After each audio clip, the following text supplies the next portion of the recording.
Good morning, everyone. I have 10 a.m. now, so we'll go ahead and get started.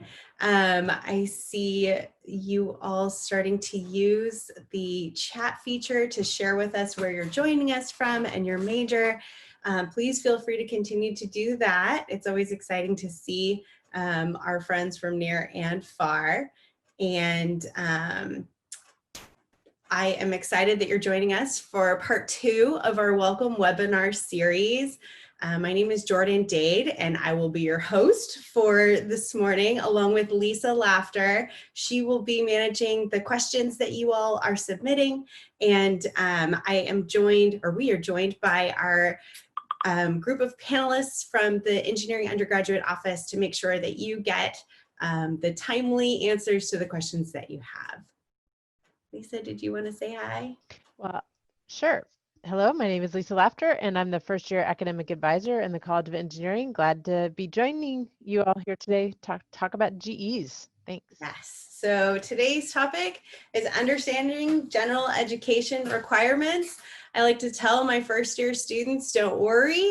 This will probably make sense by spring quarter. So expect that you'll have questions, expect that we'll give you the same information, hopefully consistently over and over again, but we know that there's lots to be managing and thoughtful about when you are making choices. And so we want to make sure we're giving you as much of the right information as you need to make the informed decisions that you have facing you in the next several quarters. So we'll get started. Again, I'm Jordan Dade. Lisa and I are going to be your hosts today, along with our esteemed colleagues from the Engineering Undergraduate Office. When you have questions throughout the presentation, please use the Q&A feature. This allows us to track those questions and answer them in a more targeted way. And my colleagues will be doing that for us. And then feel free to keep sharing in the chat where you're from. And we're excited to see you engage that way. Just really quick, when you're sharing in the chat, make sure you share with all panelists and attendees. Often I think the default is all panelists, and that's good for us to know, but if you want to share with everybody that's on the call today, share with all panelists and attendees. Thanks for that reminder. Great. Okay, so today we're going to be talking about all things GE. We're going to talk about the structure that we have for general education requirements at UC Davis. We're going to talk about topical breadth and what are core literacies, and then how to choose the GEs that you'll need in order to satisfy all of those degree requirements by the end of your studies here.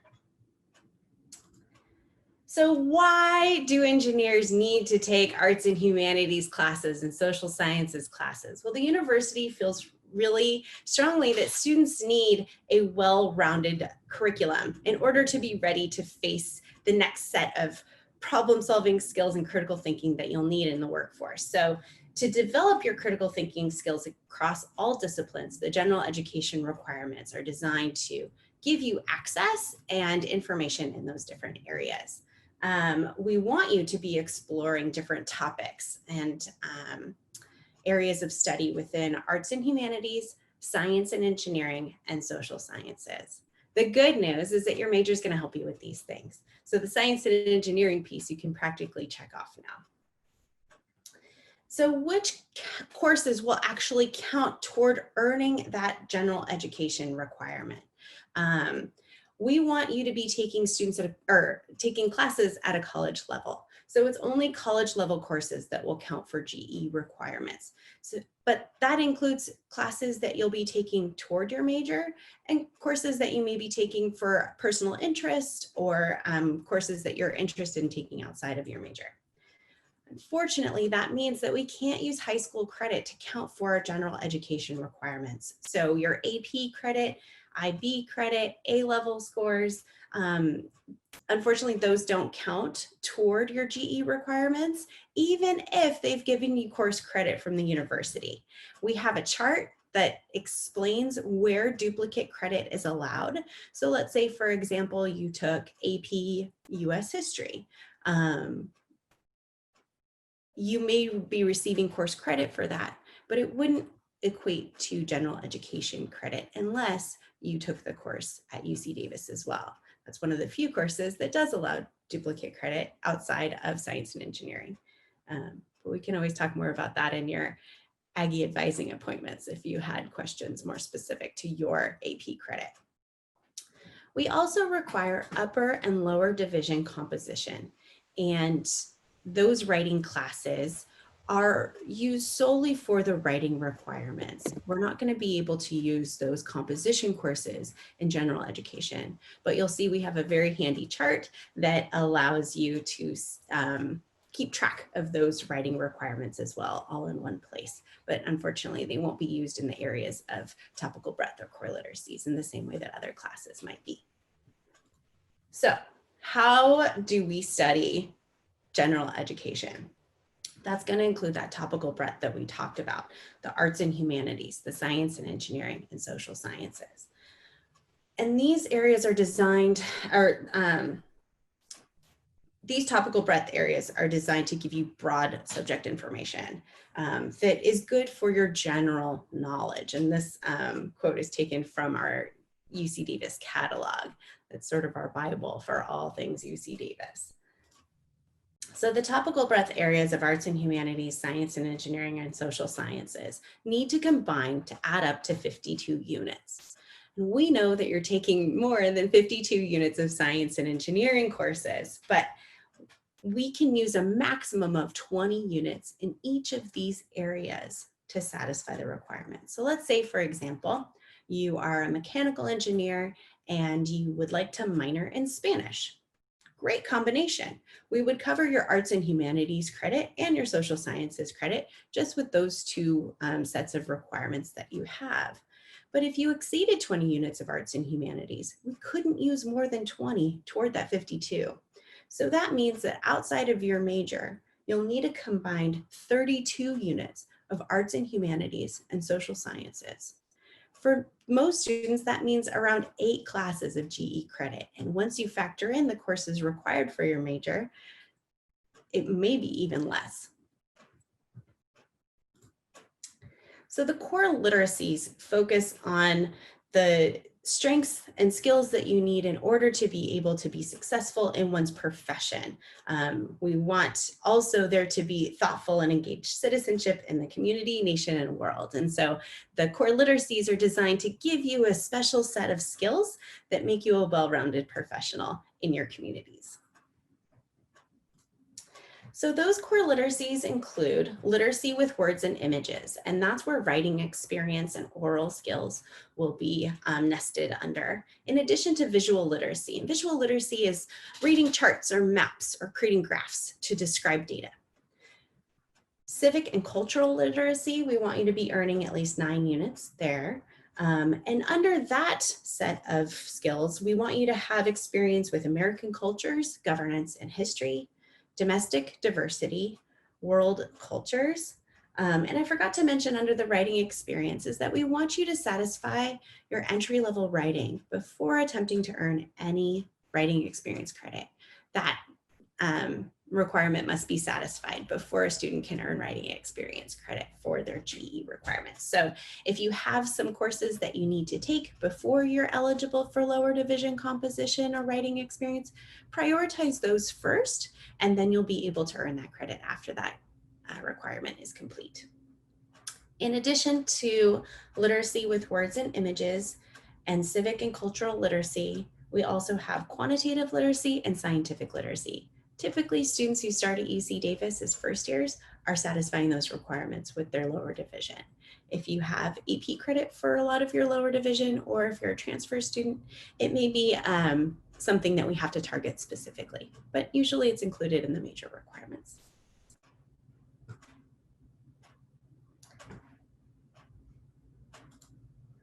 Okay, so how do we choose GE courses? This is a great question that we get a lot. I think it's important that you learn about your major. Like I mentioned, your major requirements are going to help you satisfy some of your GE. And what you'll find is that in a lot of our majors, there is a communication requirement that may satisfy some of your GEs. There is an ethics requirement that may satisfy some of your social sciences, for example. So depending on your major, you may already have a significant number of courses that include GE credit outside of science and engineering. We also want you to consider what you like. It's easy to learn something if you're motivated to learn it, and aligning your choices with the interests or skills or talents and experiences that you already have can make those classes easier. Remember, there's no such thing as an easy GE if it's not something you're interested in learning. And consider how you like to be tested or what kind of projects you like to complete. Learning about different subjects can be great, but if it's taught in a style that is not your favorite, it might be a little bit more challenging. So if you align the classes that you want to choose with the way that they're taught, those are the classes that feel most comfortable when you're trying to keep up with your major requirements as well. It's always a great idea to check availability. A lot of students look for classes that maybe are full. And so how do we search for opportunities that are available? Also, new classes are being added all of the time, which is really cool. So that means that the experiences in classes that you have available to you is ever changing in really exciting ways. So keep looking. What's available on your first day might be something that's very different than what's available in your senior year, for example. Okay, so how do we know what kind of credit? Do we have some questions, Lisa? I have a question that you it might be your favorite thing to answer. So is the writing experience credit the same as the English composition credit? Or is the English composition credit completely separate from the topical breadth or core literacies? That's a great question, and it is one of my favorites. So I'm going to go back to this core literacy chart to describe it a little bit further. You'll see that the English composition requirement is listed under the core literacies, but I like to describe it as composition island. The classes taken for your lower division composition and upper division composition stay in this box. They cannot be shared. But other classes that you take that may have topical breadth and core literacy credit can be used once as a topical breadth and then once as a core literacy. So your composition requirements are going to stay in this box. Other classes could be used once in topical breadth and once as a core literacy, depending on the credit that they may have. Great question.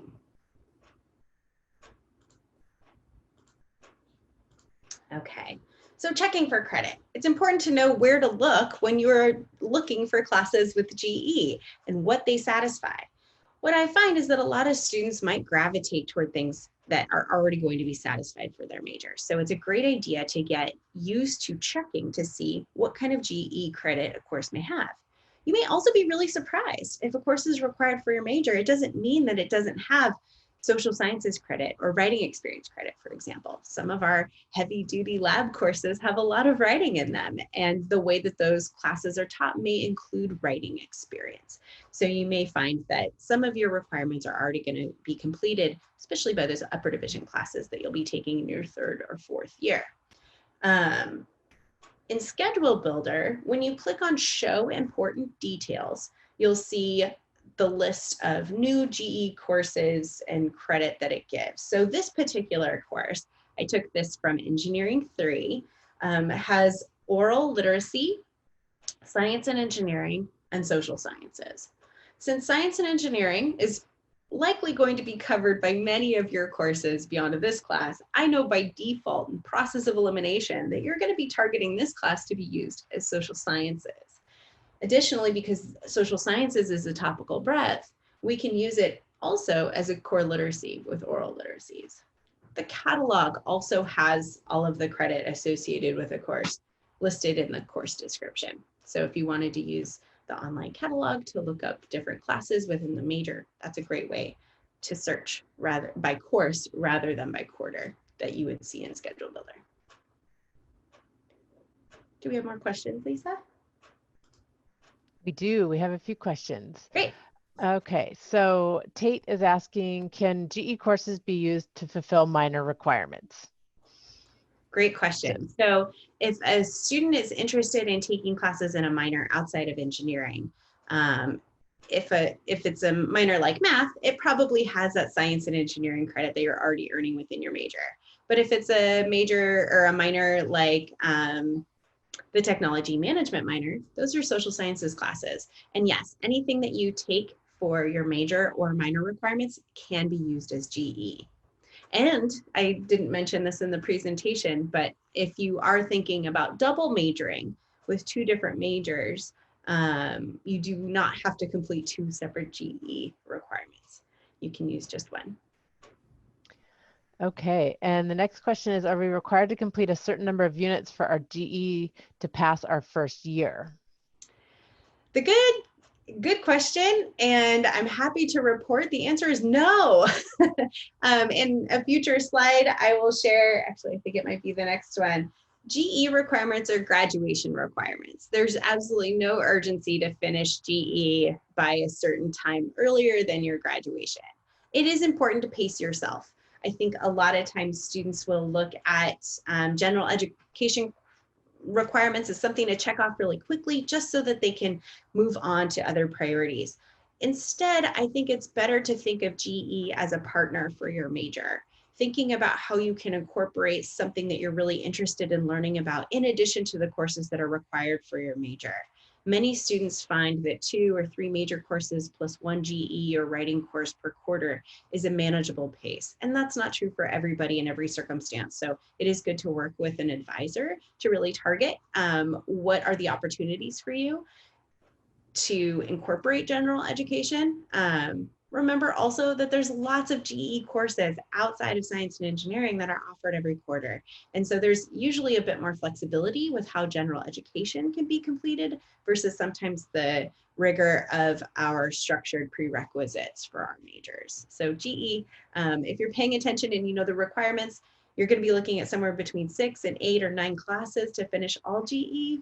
We can do that over 4 years. The next question is related. It says, for the recommended schedule builder under chemical engineering, GEs are placed in my last year. Is there a reason why GEs are taken later on instead of earlier on? That is a great question, and I'm so glad that you noticed that. A lot of it is due to the prerequisite structure of the major that you're in. And chemical engineering has a lot of prerequisites. And so what you'll find is that completing those prerequisites becomes a priority for students in that major, especially because the classes are not offered every single time or every single quarter in some cases. And so prioritizing the prerequisites, maintaining that work-life balance and balancing that, need for quantity of completion and quality of completion of courses, it does allow for more flexibility later in the major requirements, which means that students are usually incorporating GE in their senior year. It's important to note too, though, that you can take GE classes over the summer if that's something that's interesting to you. And it's not a one size fits all with our recommended schedules. So it's an example of how courses can work. But if you're moving some courses around and you have the flexibility of summer, perhaps we can incorporate those things a little bit earlier. Okay. The next question is, if there is a GE course that I really like, but it only gives credit for SE, what do I do? So there's lots of different reasons to take a class. Some of those reasons is it's a major requirement. Some of the reasons are related to checking a box for GE. If you really want to take a class that only satisfies science and engineering, taking a class based on interest and wanting experience in a subject is a great reason to take a class. So if you're not sacrificing degree progress or you're not sacrificing other priorities that are important to you, it's absolutely fine to take a class that has science and engineering. Again, exceeding that 20 units of science and engineering is not going to be a penalty of any kind. So yeah, if you have an interest in an area that's already satisfied by the GE requirements that you have, but you really, really want to take it, absolutely. Let's find a way to incorporate it into your schedule. Okay, we have several more questions, but if you want to move on, then maybe some of those questions will be answered in your presentation. Okay. Yeah, well, let's. Here I was going to go into Schedule Builder and show students Okay. how to search and see GE credit. Okay, so maybe, okay, a couple more then. Yeah. Can honors courses.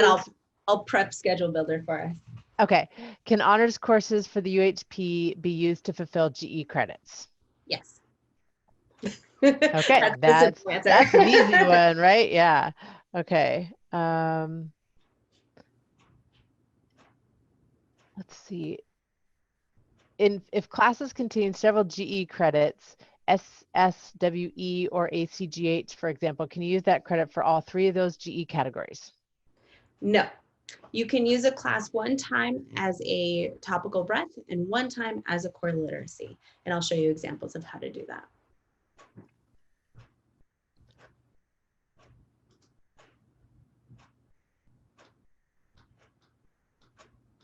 Excuse me. Can GE courses be taken online during summer holidays? It depends. So students can earn GE credit over the summer, absolutely. But not all classes are always available online. So it would depend in terms of the format of an online format. Just because it's an online course doesn't mean that it doesn't earn GE credit. So GE credit can be earned through online courses, but can't guarantee that the classes that you want to take will be available online every summer. This summer was different, obviously. We had to adapt to a remote teaching schedule. So future summers may look different than how they have in the past. But certainly just because a course is online does not preclude it from earning GE credit. Okay, a couple of these I feel like we've answered a little bit, but not live. Let's see, if AP tests can't count as GE, are they completely worthless? No, they are not completely worthless. GE courses and credits are great because they make you competitive as an applicant for admission to UC Davis. Also, it gives you probably a bit more experience and depth with a particular subject. So you would want to see if you're allowed to earn duplicate credit in an area of AP. But no, it's certainly not useless. It's good practice for college. Yeah, it gets you ready for the rigor of this environment for sure. Okay, can we take chemistry 2A during the summer at a community college even if we don't pass the placement exam? Chemistry is interesting. A lot of community colleges have their own placement requirements for chemistry. So you would want to see the requirements for enrolling at a community college. But our placement does not impact enrollment at community college. So you would want to satisfy whatever prerequisites they have. Okay, and we answered this already, but maybe clarify the college English composition requirement under core literacies is the same as lower division composition, upper division composition required by the College of Engineering. Great question. So kind of. I'm going to share the GE chart and hopefully we can use some examples. I'll let our attendees throw out some classes that they're interested to see how they fit into the GE chart and we can go from there. So when I am tracking, the credit a student has earned toward their general education requirements, I'm usually plugging courses into this chart for tracking purposes. So when a student takes their lower division composition after satisfying entry-level writing, I will put it into this top box here in the college English composition requirement. So the college English composition requirement is referring to the lower and upper division requirements for your major. And they say college because the College of Engineering is the one who designates which courses satisfy that requirement. So let's use, for example, UWP1. UWP1 for a lower division composition requirement would be in this top row here. And then let's say UWP 101 for your upper division composition requirement. In Schedule Builder, both of these courses are listed with arts and humanities and writing experience. But if we were taking them for the purpose of lower division composition, we would put them in here. Let's say though, that we were taking 2 courses from the list of lower division composition options. The lower division composition options, I'll list them here just so we can all play along. UWP 1, ENL 3, NAS 5, and COM 1 through 4. So let's say, for example, you took UWP 1 and then you had an interest in comparative literature 1 as well. The first class from this list that you take would be used to satisfy this lower division composition requirement. The second course from that list, Com 1, could be used as Arts and Humanities and Writing Experience. But UWP 1 is always going to live on Composition Island. They're not leaving Composition Island. Same with the upper division writing courses. So let's say, for example, you took UWP 101 to satisfy your upper division composition, but then you also had an interest in taking UWP 104 business writing. Well, business writing could be listed with Arts and Humanities and Writing Experience as well. And if you've already satisfied the composition requirement for the college, then you could use it as a GE requirement. So going back to our example of Engineering 3, that course has Science and Engineering, Social Sciences, and Oral Literacy. So that course could be used by process of elimination again, here in Social Sciences, and here. Oh, in Oral Skills.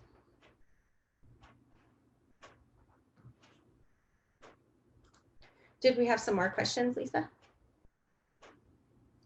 Yeah, sorry about that.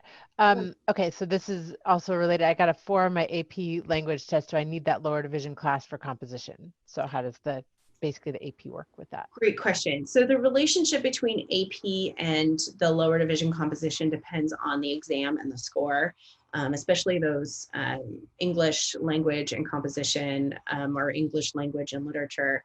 All those titles sound really similar. So you'd want to look up in that AP chart by exam and score to see if you've satisfied the composition requirement or just the entry-level writing requirement with that score. I think scores of 4 do earn lower division writing, but you would just want to verify on the AP chart within the catalog. Okay, and then how does honors work at UC Davis? Like, what's the benefit of Chem 2AH versus Chem 2A? Great question there. So the benefit is the pace and rigor of the course. If students are really, really, really passionate about chemistry, have extensive chemistry experience, and also physics experience, then Chem 2AH might be really attractive to them.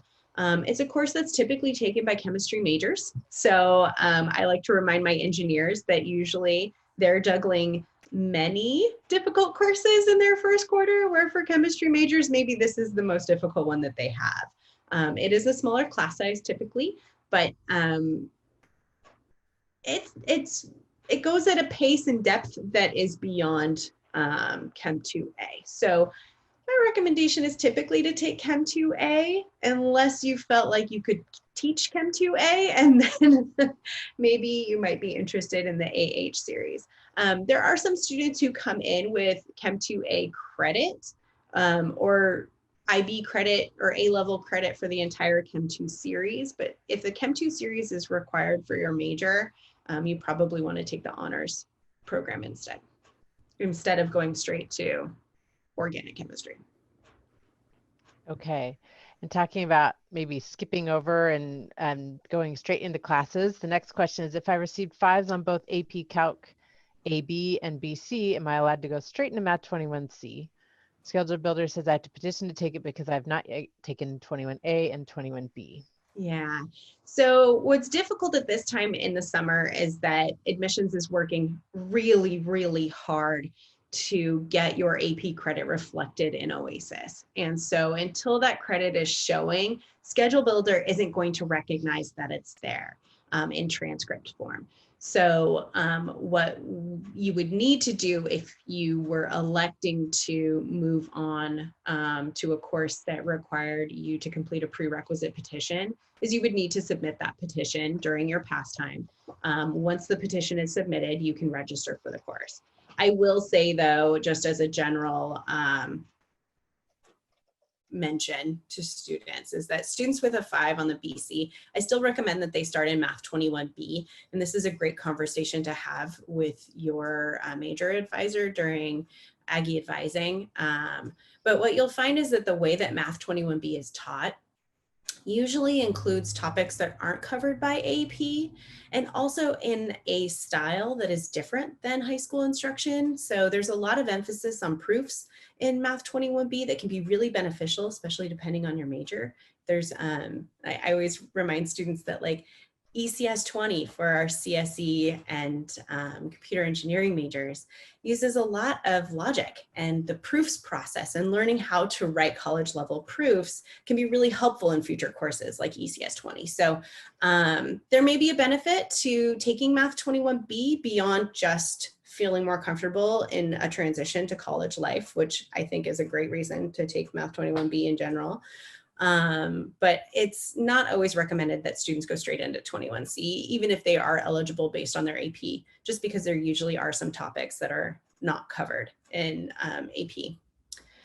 I recommend that students look at the syllabi included on the math department website, because they will lay out for you the different topics that are covered by each course. And so you know, some students look at that list of topics covered in courses and feel like, okay, I could lecture on any one of these topics at the drop of a hat. And others look at the list and say, wow, there's a lot that we didn't cover in high school. So starting in Math 21A or 21B can be strongly recommended, especially depending on your personal experience. But there's nothing wrong with taking an extra math class. Math is the language of engineers, so can't take too much math. All right, so I'm going to have to take courses for ELWR, but I was wondering if they affect the courses that I need for my major.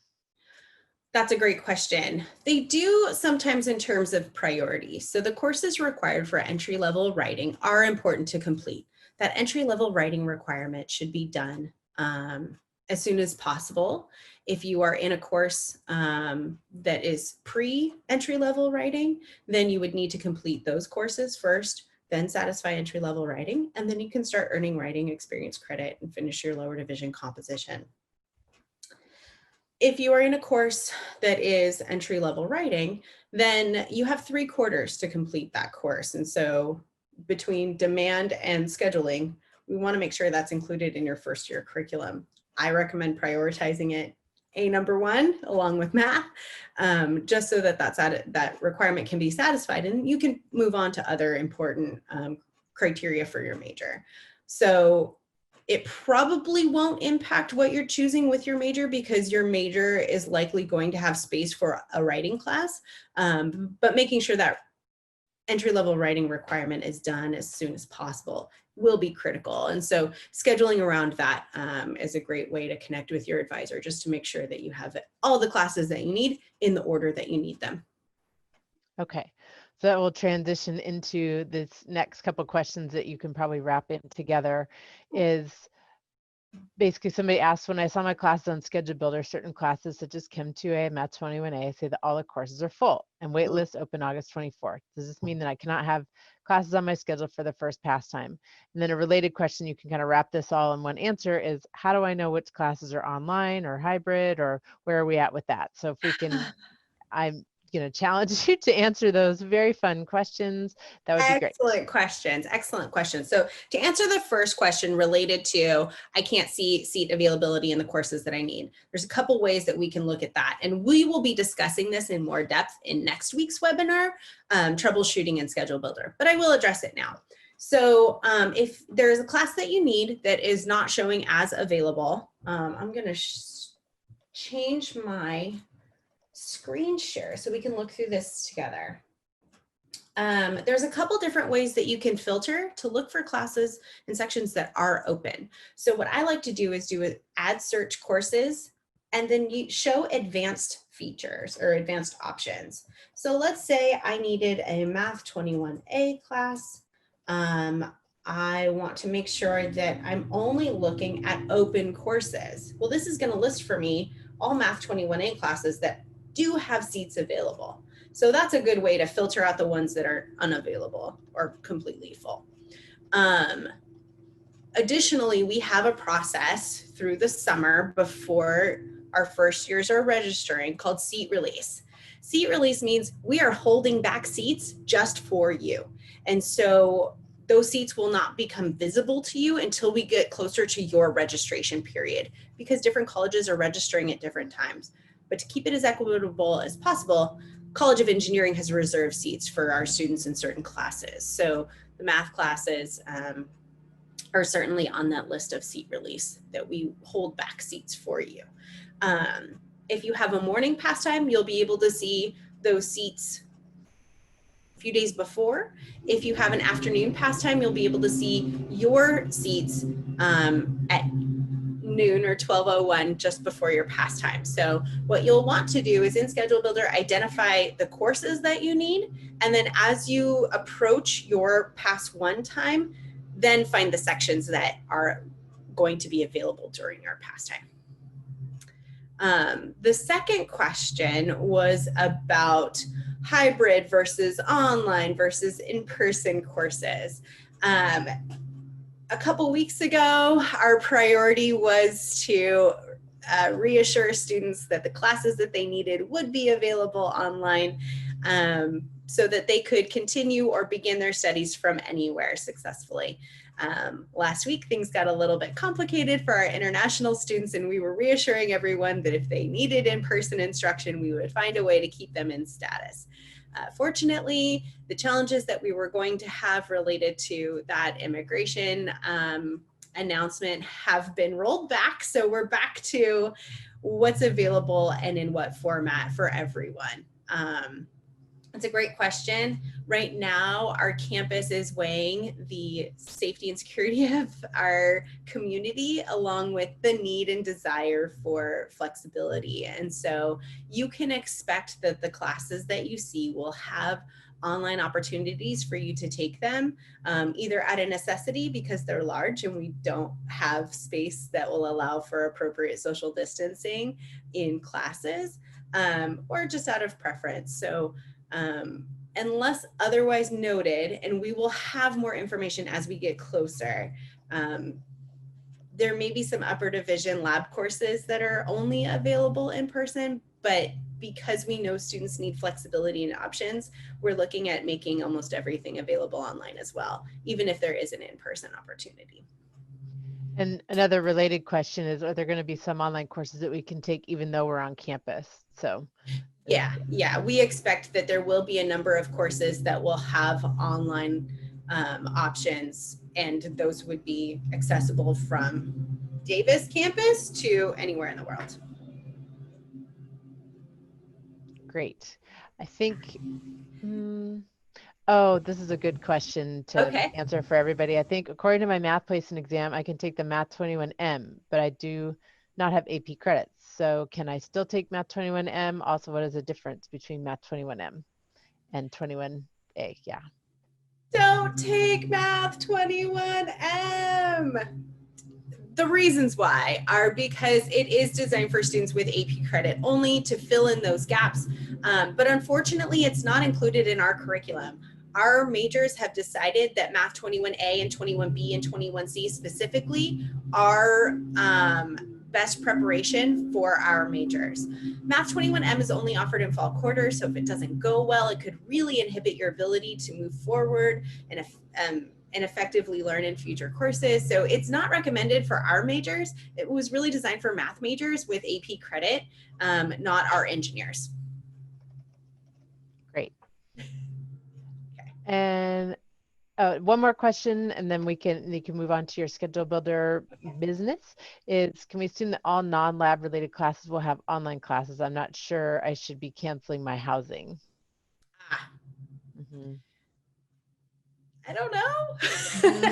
I think it's a hard one. Yeah, I think what's really hard is that we're all expecting that we will have as much available online as our community requires, right? That unless it is otherwise noted as only in person, that you can assume some sort of online opportunity. I think what's difficult though is that if you are far away, or if you have challenges with access or privacy in your space, being far from campus for a course that is specifically offered or live streamed versus something that is completely asynchronous can pose different kinds of challenges. So it's a good idea to register under the expectation that the courses that you're going to be taking in your first quarter will be available to you in any format that you may need.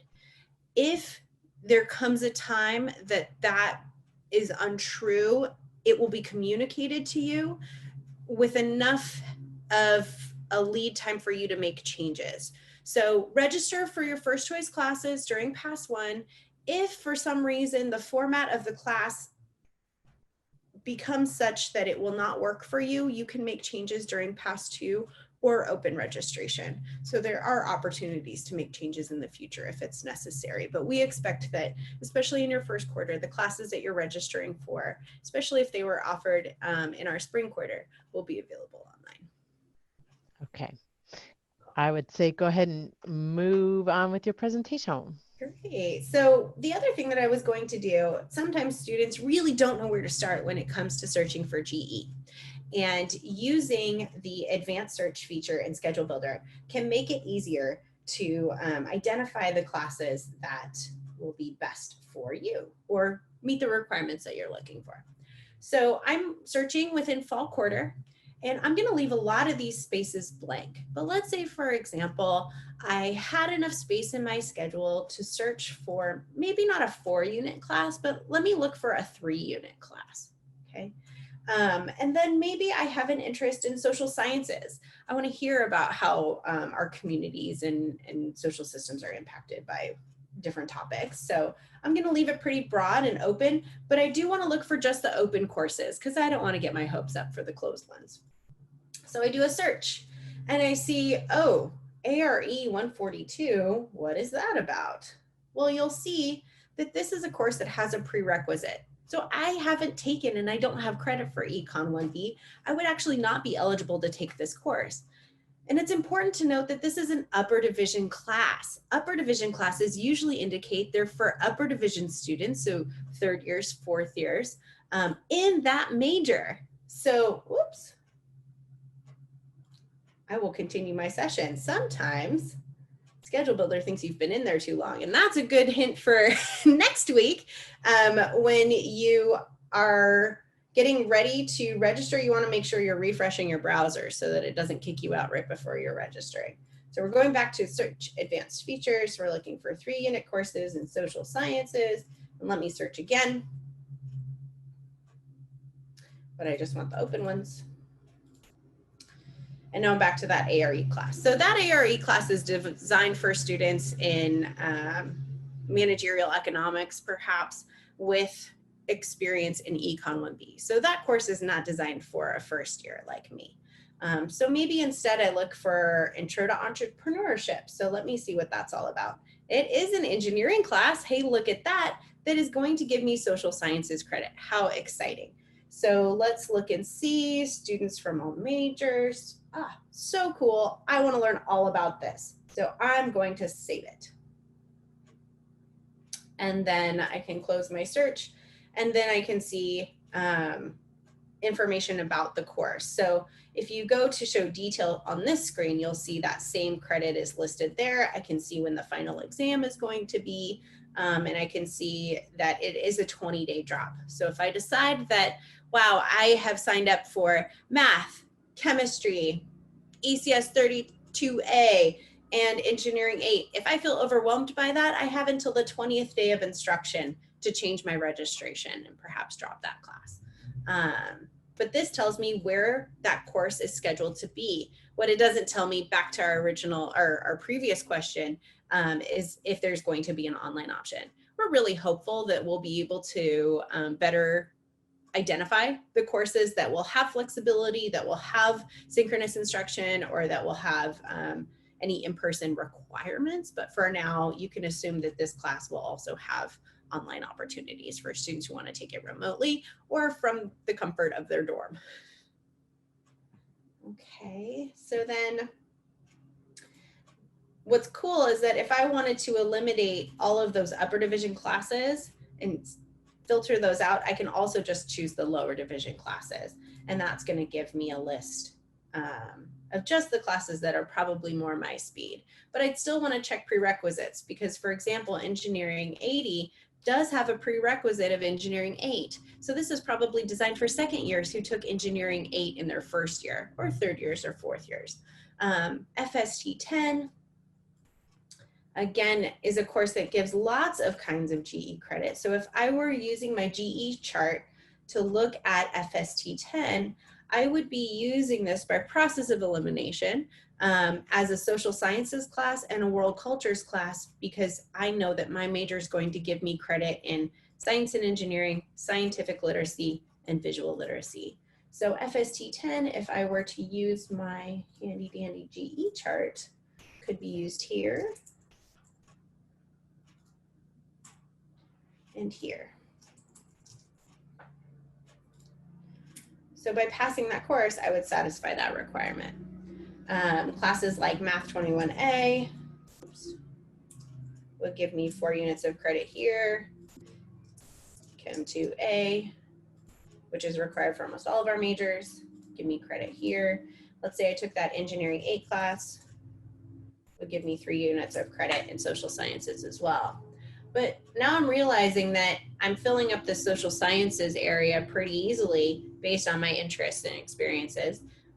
But I don't have anything yet earned in arts and humanities. So instead, I'm going to go back to Schedule Builder and see if maybe down the road in a future quarter, I can look for some arts and humanities classes that will earn me credit in an area I'm interested in.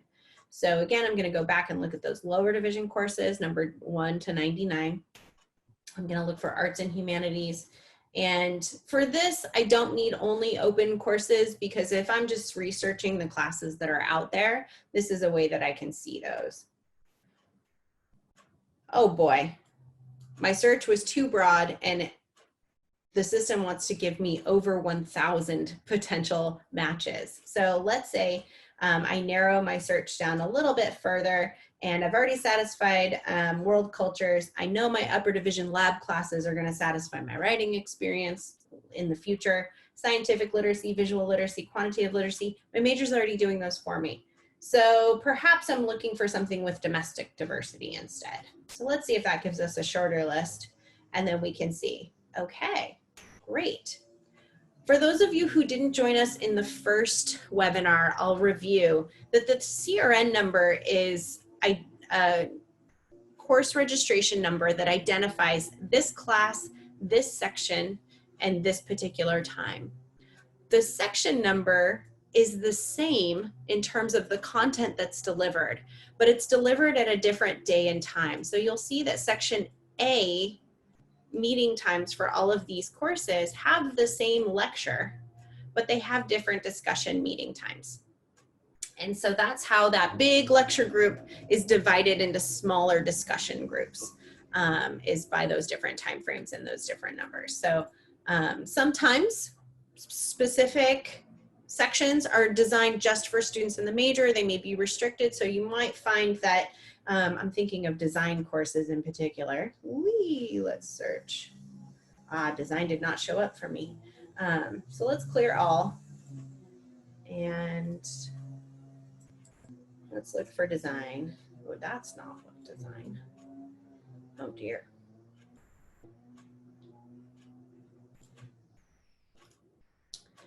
So let's say I really, really, really want to take design 1. Oh, there's a big orange show important details here.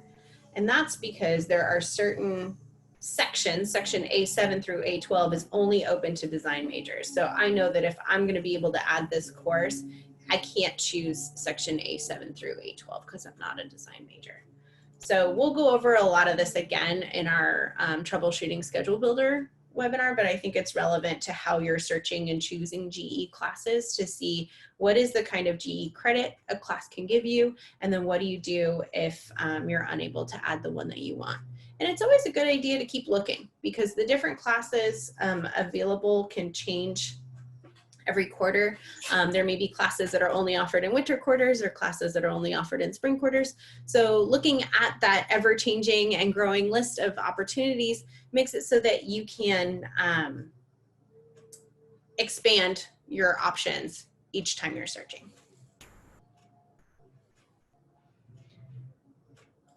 I was talking. I just realized I was muted. You're going to answer, you will answer this next week, but might be able to help really quick. How do you find other saved schedules on Schedule Builder? I just opened it and all the courses I saved are gone. So that when you're in Schedule Builder, saving your classes in the different schedules, yeah. Yes, that is something that we will go over next time, but you can, let's see, you can create different versions of a schedule. I'm not aware of any feature except for remove that would delete previously saved schedules. So if you're having trouble, 9 times out of 10, the problems with Schedule Builder can be fixed with a refresh or opening in a different browser or clearing your browsing history.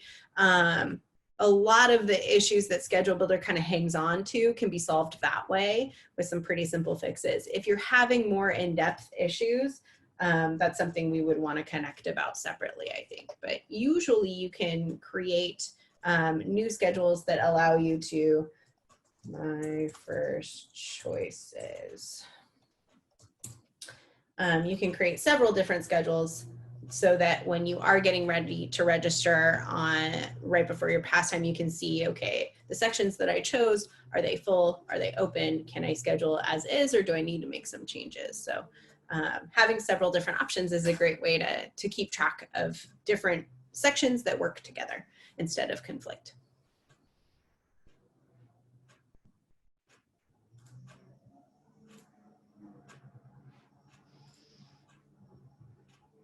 Okay, do you have any other content that you are presenting, Jordan, or if you covered? Go back to our, when in doubt, remember that your major will help you satisfy your GE requirements. They are not mutually exclusive.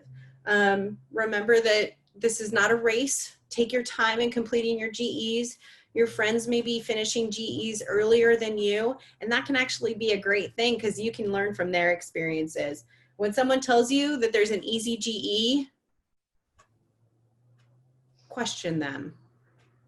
Ask questions. It's a great idea to find out what about the class was easy for them. What did they like? How was it taught? How was it tested? What was the study style? Because what you'll find is that some students really love memorization, for example, while others really love writing or others really love projects. And so what you find is that if somebody says, oh yeah, I really found that class to be easy for me, great, but did they already have a ton of experience in that area? Did they really like the test taking, like multiple choice versus essay tests versus take-home tests? There's lots of different ways that you can sort of dig in a little deeper about what makes a class easy or difficult for somebody and see if your styles and preferences align that way as well, before assuming that if it's easy for someone else, it'll be easy for you in the same ways. Take classes that interest you. It's so much easier to stay engaged with classes that you really want to take. And we have so many options out there that you will inevitably find a few choices outside of your major that are engaging for you. So take your time with it. If you need help, work with an advisor to strategize, maybe identifying some classes that will be of interest for you and align that way.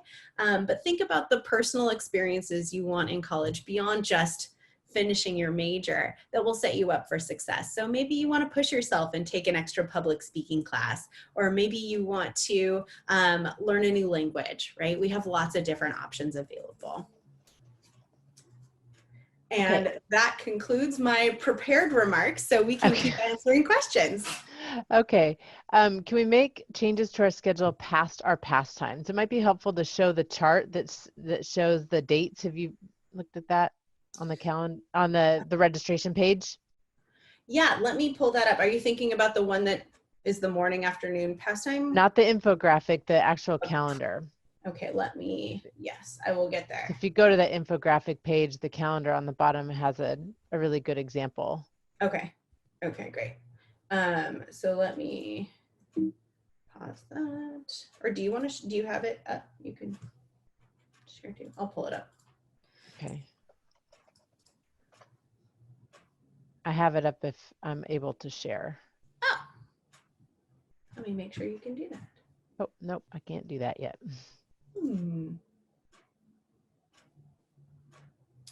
I wonder if it's because I paused my share. Let me stop that. All right. Try All again, right. Lisa. Great. Here we go. Okay. Oh, can you see this? Yes. Okay, without all of my, I've got other stuff open in front of it, but we can see that. Okay. Yeah. All right, great. Great. So it's helpful to, you can see when the engineering pastimes are on here on the 27th, 28th, and 29th. Mm-hmm. Shows the times at your registration window, and then past ones open from 6 a.m. to midnight on the 28th and 29th. And then there is additional open registration windows here on the 20th through the 23rd, and then past two for all students. So there's past two and more open registration. So there's plenty of time to move things around in addition to the smaller window here in July. Thank you for sharing that. Yeah. Okay, let me go back to my question. Sorry. No need to apologize. All right. When I shared my screen, it messed all my things up. Oh no. Okay. Back to the See. contact us. Figured it out. Okay, and that calendar online somewhere. So one of our panelists will include that link for Yusuf online. Yes. And if I click the register all button but have multiple schedules, how do I know which one this button applies for? Great question. And again, this is more of a schedule builder thing, but when you have the drop down that allows you to select what schedule you're looking at, register all will apply to the schedule that is displayed. So if you look in, your option A, and we're getting close to registration, but option B is the one that has all the open seats in it, and you can hit register all at your pastime. You want to pull up option B and hit register all while option B is displayed. Okay, great. And this question, I feel like I understand that everybody wants to know what's happening, but is there a way to see what courses are offered online through Schedule Builder? And yeah, we're hopeful that that will become available information, but it may not be available until past two, because the university recognizes the need for everyone to know which classes are going to be available, but we need to get closer to the start of class time to know how many seats and how many spaces are safe to offer classes in person. So if you see a class available in Schedule Builder right now, you can almost assume that every single student who needs it remotely will be able to take it remotely, and you will be notified if there is an in-person only option for a course that you register for. But until further notice, assume that they will be online or available to you in an online option. They are tied to specific dates, times, and locations, because that's a way that we monitor course conflicts to make sure that if there is any synchronized learning experiences, you're not signing up for courses that have experiences happening at the same time. So you don't have a discussion that conflicts with a lecture if both were to be live, for example. In the event that a class is not going to be available online to you, you should know that and plenty of time to make changes if that's something that you need to do. But if you see it posted now, you can assume that you'll be able to access that course from anywhere. okay. We've got a few more questions, and we're just have a little bit more time. So our panelists are going to answer as many questions as they can. And I'll ask the questions that we can here. There's two that are similar. Basically, are placement exam results already in Schedule Builder? So can we register for chem and math courses and have the prereq fulfilled? And the other one is, yeah, I think somebody might have answered that. There's a similar question to that. So how's the petition process work, and the AP scores are they in the system, not in the system? Again, I know you answered that already, but we'll just make sure to cover it again. So just a reminder, there is information in OASIS that might be pending upload, or you've submitted AP scores that are not yet reflected. Admissions is working tirelessly to get all of that information posted to your record. But until Schedule Builder can recognize it, you may have to submit a petition. So I don't want to say a blanket yes or a blanket no, that Schedule Builder should be able to recognize who and where and what you have, because if it doesn't, there's a simple fix, and that is submitting that petition ahead of time, or drafting it ahead of time, submitting it at your pass time, and then registering for the course. Again, you can register for classes by submitting the petition. It does not have to be reviewed or approved before you have permission to register for the class. So if you know you have a placement exam score, so for example, our ECS placement exam isn't recognized by Schedule Builder because it's a Google form that the department tracks and that the students track, but that OASIS is not tracking. So Schedule Builder doesn't know what your CS placement exam score is. And because of that, you'll have to submit a petition to register for ECS 36A if that is where you placed. So no worries there, just submit your petitions and make sure that you know your scores, so that if you have to tell Schedule Builder, hey, this is my score, it shouldn't be a problem at all. Okay, another one of your favorite topics, ELWR. Yay! So I haven't gotten my ELWR. I should finish it in the first 3 quarters before I begin my lower and upper composition courses, question mark. Yeah. Correct. Ding, ding, ding. You win the prize. Yes, that is correct. If you have not satisfied entry-level writing, that should be the first course that you take. If you need a course before entry-level writing, those are the first courses that you take.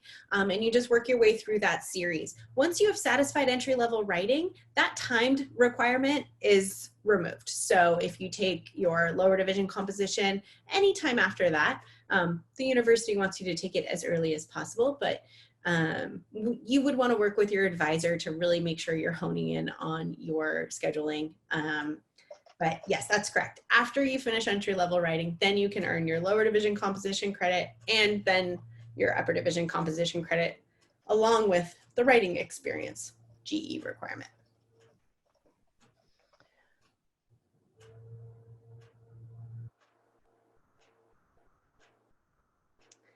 All right. Okay. So Yeah, I think we'll wrap it up, and just some of the questions. We've got 2 more questions, but we can answer those. We can type those answers and point folks to I put in the chat the link to our page, the new student engineering new student page, where we'll have this webinar linked, and then we have last week's webinar as well. So you can find that there, and there's a transcript of the questions from last week as well, and then we will have a transcript of this week's questions when we have those for next week when we post that video. yes. So as we are a few minutes after 11 o'clock, I want to thank everyone for joining us. I hope this clarified for you a little bit about GE, but remember, if it doesn't make sense until spring quarter, you're doing just fine. We'll help you through it. But for now, just focus on taking care of those prerequisites and your other requirements and choosing classes, if you have space in your schedule, that really interest you. And we look forward to seeing you next week to troubleshoot our schedule builder questions just in time for your registration.